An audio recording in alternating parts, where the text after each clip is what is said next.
Números capítulo 9. No primeiro mês do segundo ano, desde a saída de Israel do Egito, o Senhor falou com Moisés no deserto do Sinai e disse: Instrua os israelitas a celebrarem a Páscoa no tempo determinado. Ao entardecer do 14º dia do primeiro mês, siga todos os meus decretos e estatutos a respeito dessa celebração. Então, Moisés instruiu o povo a celebrar a Páscoa no deserto do Sinai, ao entardecer do 14º dia do primeiro mês. Eles celebraram a festa ali, conforme o Senhor havia ordenado a Moisés. Alguns dos homens, porém, estavam cerimonialmente impuros, por terem tocado num cadáver, e não puderam celebrar a Páscoa naquele dia. Eles se dirigiam a Moisés e Arão no mesmo dia e disseram: Ficamos cerimonialmente impuros, pois tocamos no cadáver. Mas por que estamos impedidos de apresentar a oferta do Senhor no devido tempo, com os demais israelitas? Moisés respondeu: Esperem aqui até eu receber instruções do Senhor para vocês. Então o Senhor disse a Moisés: Dê as seguintes instruções ao povo de Israel. Se alguém do povo, agora ou nas gerações futuras, estiver cerimonialmente impuro no tempo da Páscoa, por haver tocado num cadáver, ou se estiver viajando e não puder comparecer à cerimônia, ainda assim celebrará a Páscoa do Senhor. Oferecerá um sacrifício de Páscoa um mês depois, ao entardecer do 14º dia do segundo mês.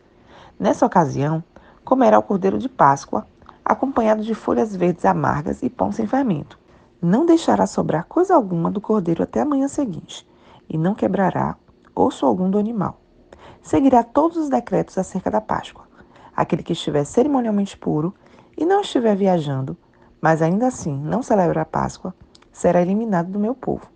Se não apresentar a oferta do Senhor no devido tempo, sofrerá as consequências de sua culpa. E se algum estrangeiro que vive entre vocês desejar celebrar a Páscoa do Senhor, deverá seguir os mesmos decretos. Esses decretos se aplicam tanto aos israelitas de nascimento como aos estrangeiros que vivem entre vocês.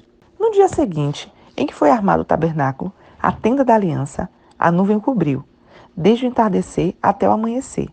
A nuvem sobre o tabernáculo parecia uma coluna de fogo. Era assim que sempre acontecia. À noite, a nuvem que cobria o tabernáculo tinha aparência de fogo. Cada vez que a nuvem se elevava da tenda, o povo de Israel levantava acampamento e a seguia. No lugar onde a nuvem parava, eles acampavam. Assim, viajavam e acampavam por ordem do Senhor, para onde os conduzia. Enquanto a nuvem estava sobre o tabernáculo, permaneciam acampados. Se a nuvem ficava sobre o tabernáculo por muito tempo, os israelitas permaneciam ali e cumpriam suas obrigações para com o Senhor.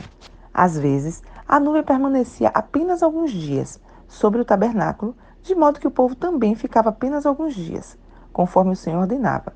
Então, por ordem do Senhor, levantavam acampamento e seguiam viagem.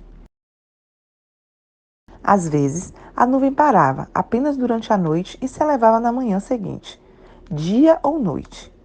Porém, quando a nuvem se elevava, os israelitas levantavam acampamento e seguiam viagem. Se a nuvem permanecia sobre o tabernáculo por 2 dias, um mês ou um ano, ficavam acampados e não seguiam viagem.